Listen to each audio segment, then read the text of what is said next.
This is Pet Life Radio. Let's talk pets.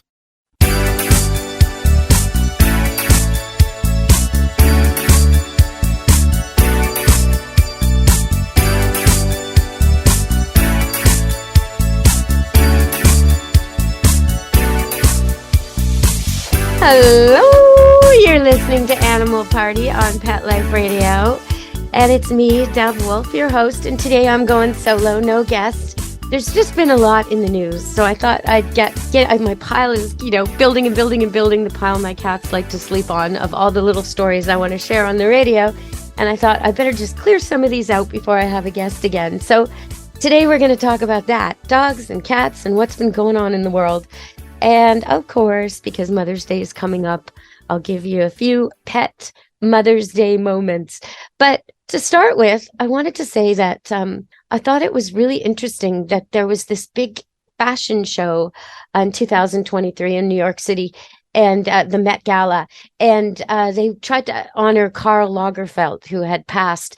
And in doing so, they made it very cat-themed.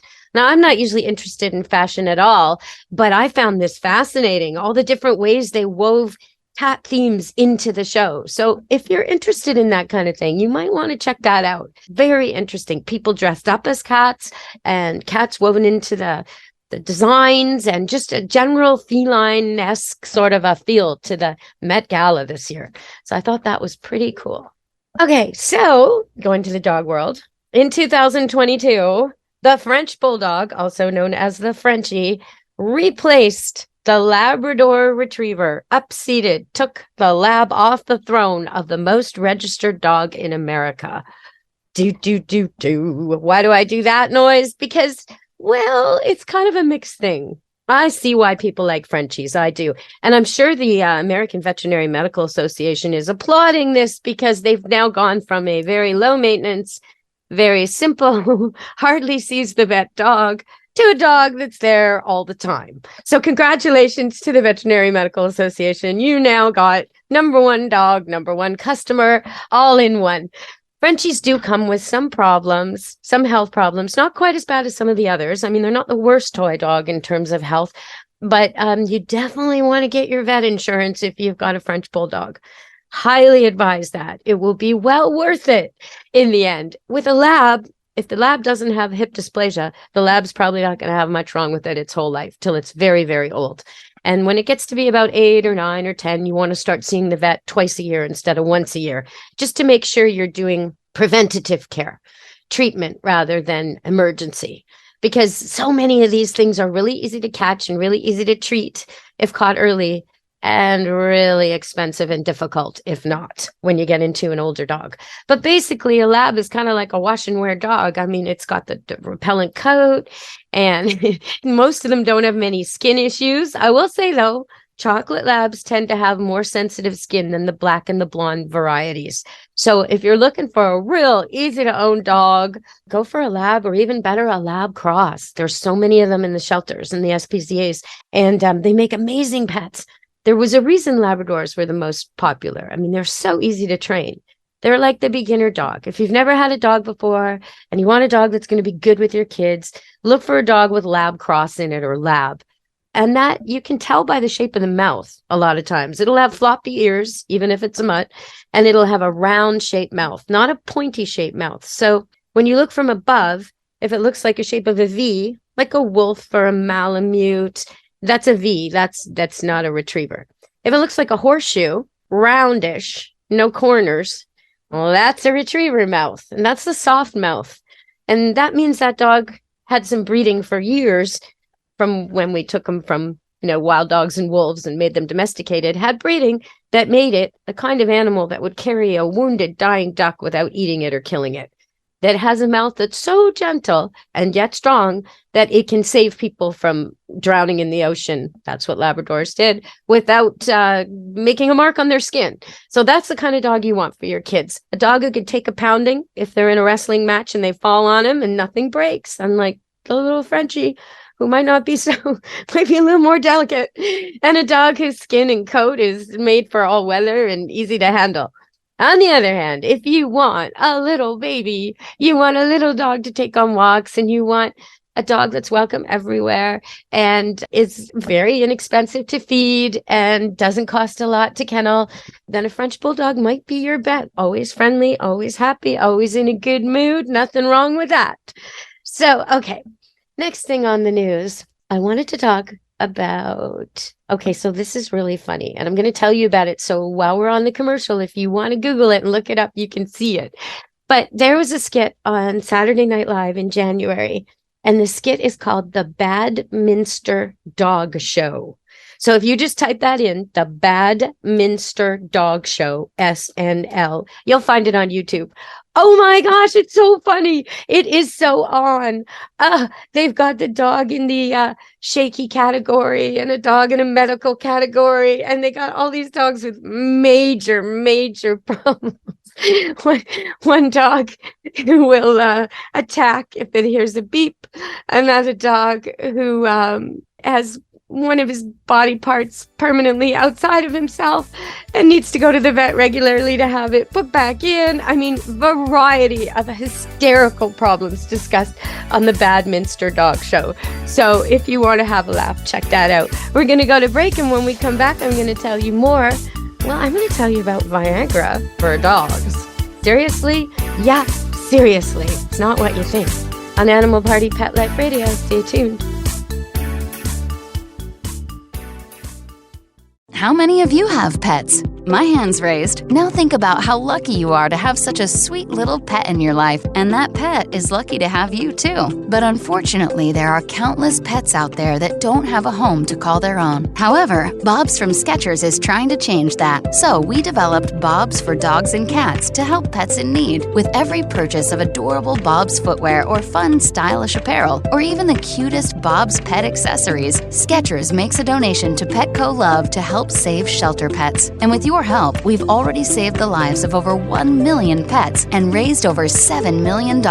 So while you're getting style and comfort with features like Skechers' famous memory foam cushioning, you're also helping to save an adorable pet in need and helping another lucky owner be connected with a future best friend and companion, because happiness is having a loving pet by your side. Find Bob's at a Skechers store, Skechers.com, select Petco locations, or wherever stylish footwear is sold. Let's Talk Pets on PetLifeRadio.com.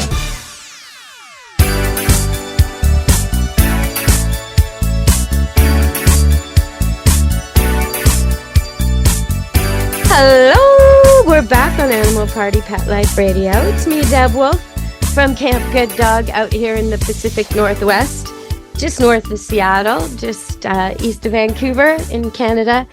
And I run Camp Good Dog Boarding Kennel. And so if you want to see cute dogs, check out Facebook, Camp Good Dog, and you'll see our dogs. Or if you want to see some of my how-to videos on how to train dogs, like some of the dogs you just saw on that Badminster Dog Show SNL skit, I can teach you how to get your dog to stop quaking. Or in the non-dog walking category, they had a category for non-walkers, like as if there's such a category. But anyway, I could teach you how to get your dog to put his feet in front of them, one foot in front of the other, and not balk or go on strike or be afraid.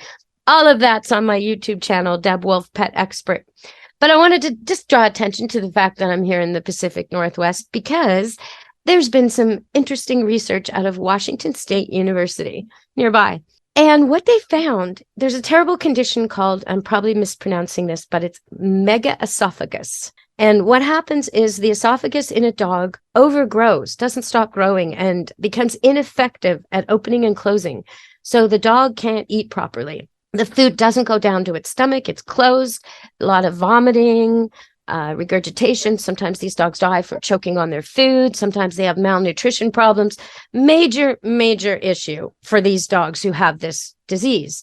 So at Washington State University, they tried giving them a modified version of Viagra. Yeah, really. And it worked. I can't think of a better use for Viagra, really. But anyway, it worked. So these dogs, the esophagus now clears and they can eat and they don't die and they don't throw up and they're not aspirating all the time and they're not choking on their food, which is so hard for the owners to watch. Imagine you have a pet that's hungry and you feed it and it can't eat and it throws up and it chokes and you're constantly at the vet and And all you have to do is give a little bit blue pill and boom, presto, problem gone. So well done, researchers at Washington State University. That's fantastic news. And if you're out there with a dog with this problem, talk to your vet about looking up this research, because this is groundbreaking and it could help your pet right now. Okay, so moving along with some more of the news.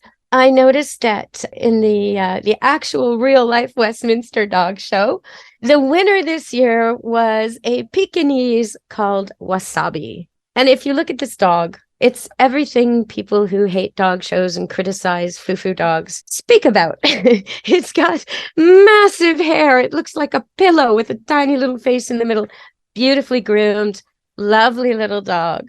Okay, but Pekinese. What's with the Pekinese? Well, sometimes that one's very well behaved. He won the show, but sometimes they're not so well behaved. So I want to thank the person who wrote in when I asked for cat questions to ask Dusty Rainbolt. Someone wrote in a dog question. So I wasn't going to ask Dusty Rainbolt, the cat wrangler, how to get your Pekinese to stop barking at people. We're going to cover that today. First, we're going to go back to break, and then we'll come back and talk about how to get your Pekinese to stop barking at people. There's a little bit of quiet training tips on my Deb Wolfe-Pet Expert YouTube. If you want to look that up, you can see how to use treats to train a barking basset whose owners had inadvertently trained it to bark to get a cookie. How to train it to quiet to get a cookie. Very simple. It's all in the timing. A dog will do what works. If barking works to get it a cookie and it likes cookies, it will bark. If quiet works to get it a cookie and it likes cookies, it will be quiet. Same for jumping dogs. If jumping works to get it attention and greeting, even if you're yelling, even if you're upset, even if you're pushing it down, even if people are sometimes annoyed, the dog will jump. If jumping makes no difference, everybody ignores it, folds their arms across their chest, turns their backs to the dog, pretends he's totally invisible, the dog will stop jumping. If the dog sits and you pet it and you do that every single time it sits, it will start to sit for you. It's so simple.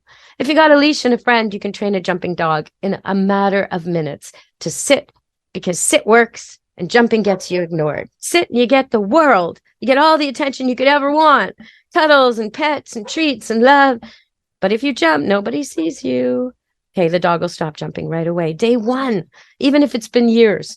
Dogs learn fast and they undo bad habits fast. And they learn specific to people. So if you're the person who never rewards him when he jumps, he will not jump on you anymore. He may jump on the rest of the family who give mixed messages, but he'll stop jumping on you. So take charge of that right away. All right, we're going to go to break and come back and talk about this noisy little Pekinese on Animal Party Pet Life Radio. Take a bite out of your competition. Advertise your business with an ad in Pet Life Radio podcasts and radio shows. There is no other pet-related media that is as large and reaches more pet parents and pet lovers than Pet Life Radio. With over 7 million monthly listeners, Pet Life Radio podcasts are available on all major podcast platforms, and our live radio stream goes out to over 250 million subscribers on iHeartRadio, Odyssey, TuneIn, Stitcher, and other streaming apps. For more information on how you can advertise on the #1 pet podcast and radio network, visit PetLifeRadio.com/advertise today. Let's talk pets Let's talk pets on Pet Life Radio. Pet Life Radio. PetLifeRadio.com.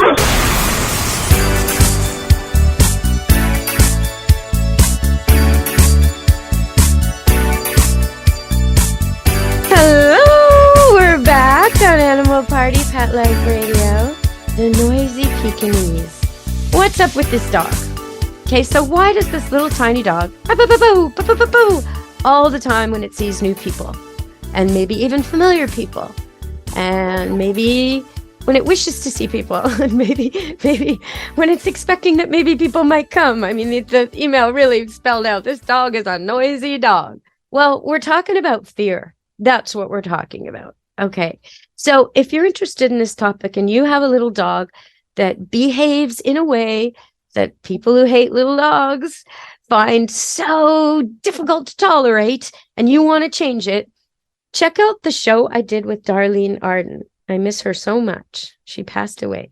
But I did some shows with her, and one of the shows I did with her was called Small Dogs, Big Hearts, which is her book about small dogs. An amazing book. I thought I knew small dogs before I read the book, and it just completely puts you in their perspective. What would it be like to be 6 inches tall? What would it be like to be a couple pounds, living in a world where your own species towers over you? It's like if you were a tiny, tiny, tiny person and everyone else was an NBA player, right?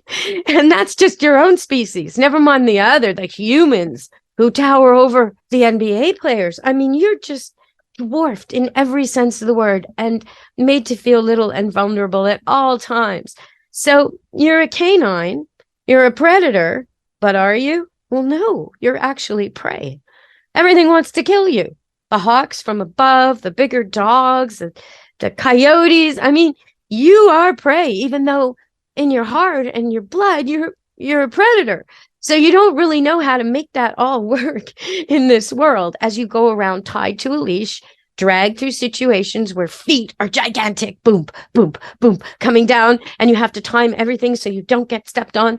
And sometimes these dogs have the bad luck of having owners who take them places they really shouldn't, like firework displays and crowded parks and places with itty-bitty children who don't have good dog manners, stranger children who grab and poke. You got to keep in mind, this is a tiny little creature, the Pekinese, and it's got the heart of a predator. It doesn't want to be a little victim. It doesn't want to be carried everywhere. It wants to march through the world proudly. And that's why it's barking. It's sending out a warning. I'm a dog. I'm a canine. I'm a predator. Leave me alone. Don't bug me. I'm okay. Everywhere it goes. Now, of course, because it's so tiny, this message is not well received. It makes big dogs think this is amusing and come over to check out the situation, right? And it doesn't deter the predators. They just hone in. Oh, look, squeaky toy. Oh, look, there's something interesting. And yes, a Pekingese does sound a lot like a squeaky toy at times. Bad coincidence for the Pekingese. So dogs all over the place will see this tiny little thing on a leash and not know if it's a dog or a cat or a mouse or a rat and be all prey, give the prey, get all excited, get a little adrenaline rush, get ready to go ambush it. And that's when, of course, this little guy says, no, I'm a dog, I'm a dog, I'm a dog, don't. But it says it in such a wimpy little way because of its little tiny body. It sends out a mixed message. So a dog that's out to prove itself will come over and harass it. Okay, so I'm just explaining all the reasons, but how do you make this dog more confident? Well, the first thing is when it barks and you're in a controlled situation like at home, use my video on YouTube. Use that to teach it the word quiet. Have treats, get it to bark on command, then get it to be quiet. The treat always comes when the dog is quiet, never when it's barking. So, if you say, speak, and the dog, boop, boop, boop, good boy. Okay, quiet. Good boy, quiet. You're so good. It takes a lot longer, right? You spend a lot more time on the quiet, petting him, giving him cookies. Oh, quiet is so good. You're so good. You're so good. And okay, so once you got that down, he knows what quiet means now. So now when you're out and about, you want to use your leash to give him really strong heel commands, get him walking with you, not pulling out in front, not ever on a flexi leash. Flexi leashes are great for well-behaved dogs. But if your dog is challenging you, get rid of the flexi leash, get a regular leash. Because a flexi leash teaches him he's always in charge and he's very independent of you. It also looks very confusing to other dogs. They don't see him as with you. They see him as, if they're going to mistake him for prey, he's not protected by you on a flexi leash, and you can get really badly tangled up in them. They can really burn your ankles. So I would suggest no flexi leash unless your dog is very elderly or very, very well trained. Otherwise they're really not that useful. Possibly instead of off leash times when there's no other dogs around, that can also be a use for them. But I really find they can cause a lot of dangerous situations when they get wrapped around a dog leg, especially, but even a human leg, they can really cause a terrible mark. So I don't really like the flexi leash. But so get him on a regular leash, teach him to heel when there's no other dogs around, teach him to quiet when there's no other dogs around. Do lots of practice walks. Maybe you go in the middle of the night, maybe you go in the morning, maybe you go when it's raining. Pick your times, pick your place, so you're not encountering dogs. So you got him walking quietly and behaving and earning treats and praise for that. Now you go out and look for dogs. and start with a distance. Have the dog or the people, because this dog barks at people too, have the dog or the people on the other side of the road and just focus on your heel. I'd love you to go to my Deb Wolfe-Pet Expert YouTube for this and check out the heel section, because heel is not just a tug of war where the dog says, hurry up, and you say, slow down, and you argue about it for a half an hour with your shoulder aching. That's not what heel is. When I do heel, I right away show the dog that I'm not going anywhere if you're pulling. Nowhere. I will stand right here, or I will go the other way, or I will turn in a circle. I'll do something that makes me the leader. And of course, the dog right away follows, and he's happy to follow. And then he tries to take the lead again. And that's when I show him, no, you think we're going north? We're going south. You think we're going left? We're going right. You think we're going to the park? Nope, we're going to the backyard. You think we're going around that car? No, we're going straight forward. Whatever it is, until he just accepts I'm the leader. And happily, because dogs like to be led. They just can't stand it when there's no leader. They don't want to live in like a commune. That's not the dog style. They want you to lead so they can follow and look cool, especially a little Pekinese. He wants you to be a strong leader. Show the rest of the world that, hey, I'm with her. I'm with this big human. Don't mess with me, right? Then he doesn't have to bark so much. So you're the leader. You're showing control. You're showing direction. He's following. You're praising him. And when he does his at the neighbor that he should know, or the dog he's met before, that's when you do your heel corrections, quick little tugs on the leash, and you get him into position, and you walk. You keep walking the whole time, because heel is a command that means walk with me. Walk at my side. It doesn't mean sit still. It doesn't mean stand there and look at the thing you want to bark at. It doesn't mean sit in a space that the other dog may think is its territory and cause some aggression. No, we're just walking. No point in messing with us. We're not here long. We're walking. I'm doing what my leader says. Don't bother me. I'm with her. That's the message you want to send. And so after the dog gets it the first time with the people on the other side of the street, and your Pekinese is being very quiet and listening to you and looking up at you and healing with you, and maybe you go left and you go right and you do some dance moves. Maybe you turn around. You keep the dog guessing. So his brain has to think about your legs and your footwork and what you're doing. And the other dog isn't really important. The person on the other side of the street is irrelevant. He's busy with you. So once you've got that happening, you can start to get closer and closer. And if ever he starts to act up, you just go a little bit further away, get him back in the groove of listening and quiet until you can go closer. Now, while you're working on all this, because the Pekinese that we're talking about is an older dog, and he's been practicing this barking habit for years. And when he goes off, the people sort of usher him away. Nobody wants to be near him. So the other people leave, the dogs leave, everybody gives him. So he's learned if he freaks out and barks a lot, he's safe. Everybody backs up. So we're going to teach him, no. We go where we want. We go around people. We go around dogs. And you're safe when you listen to us. You're safe when you quietly heel. So with that, you got to make sure you don't put him in any danger. You don't take him to the dog park when there's a bunch of disobedient dogs getting too rough and the owners aren't paying attention. That's not your time, right? You stage situations where he's always super safe, super protected. You don't have to worry about it. You could do it in your backyard. You can do it in someone else's backyard. And get him meeting dogs. Get him meeting people. Start socializing this dog, because part of the problem is he hasn't had enough positive experiences. He likes your immediate family and no one else. So you need to start, if there's a neighbor that he's always barking at, same neighbor, you like this neighbor, there's no reason. Invite that neighbor over for a snack or tea or coffee or whatever. Have the dog on leash in the house for this and practice what I just said, all of it in the house, until the dog can accept that this is our friend. This is our friend who comes for coffee. Once you've made one friend, you can make another friend and another friend and another friend. And gradually the dog's worldview starts to change. He doesn't think of the world as all enemies. He starts to think of the world as friends he hasn't met yet. So that's what we want. Okay, if you have any more questions about come, sit, stay, heel, cats who won't play, cats who attack you, cats who sleep on your head, anything at all, send them to me. You can do it on Facebook, Camp Good Dog, or Deb Wolfe-Pet Expert YouTube. That's a good place to go, because that's where all my videos are for training. Okay, so Mother's Day is coming up. And I do want to talk a little bit about some Mother's Day, Mother's moments here. Sometimes I've read so often, I used to read that a mother dog does not recognize her young once they're grown.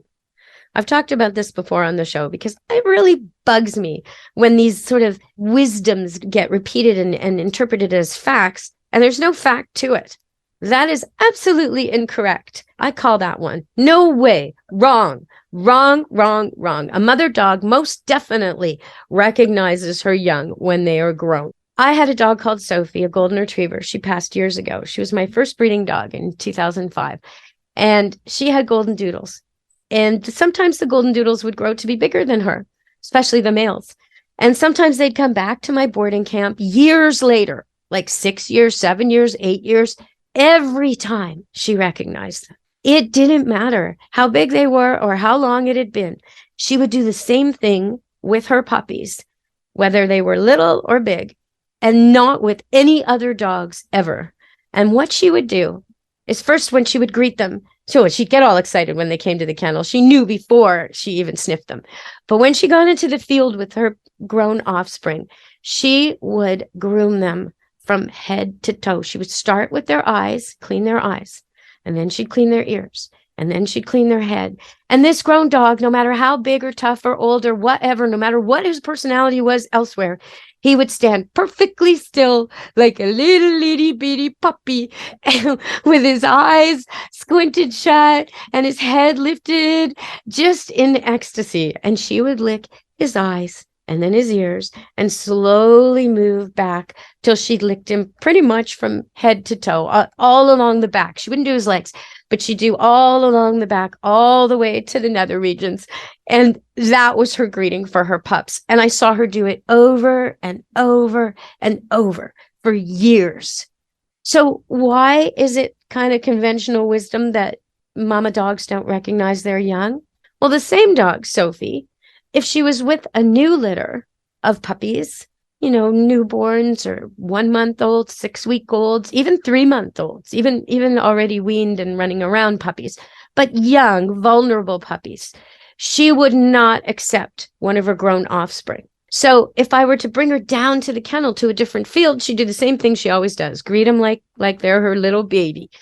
But if she were to meet that dog anywhere else closer, maybe up in the front driveway, or somewhere closer to where her new litter is, she would be aggressive.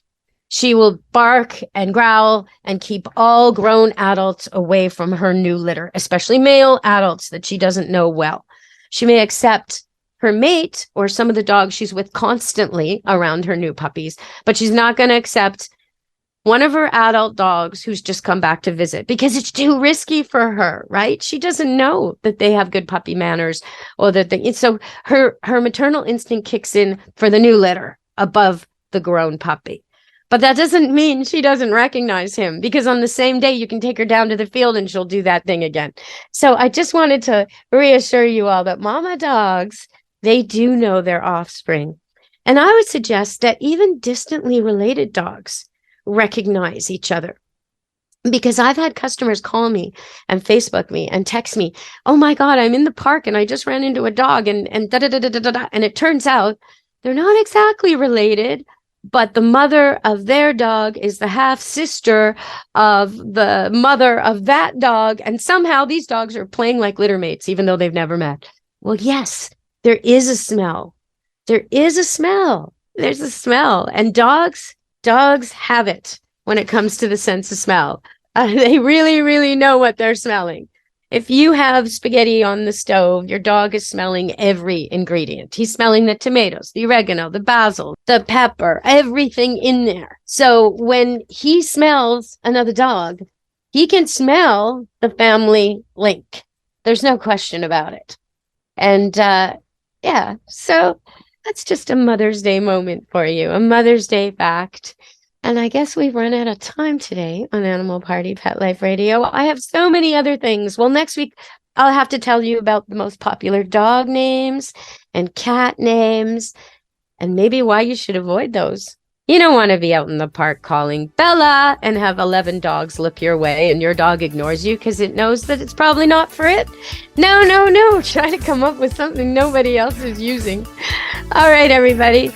It's been a great show, and happy Mother's Day to all the mothers out there, all the dog moms. Be good to your animals from Animal Party Pet Life Radio. And me, Deb Wolfe. Let's Talk Pets every week on demand, only on PetLifeRadio.com.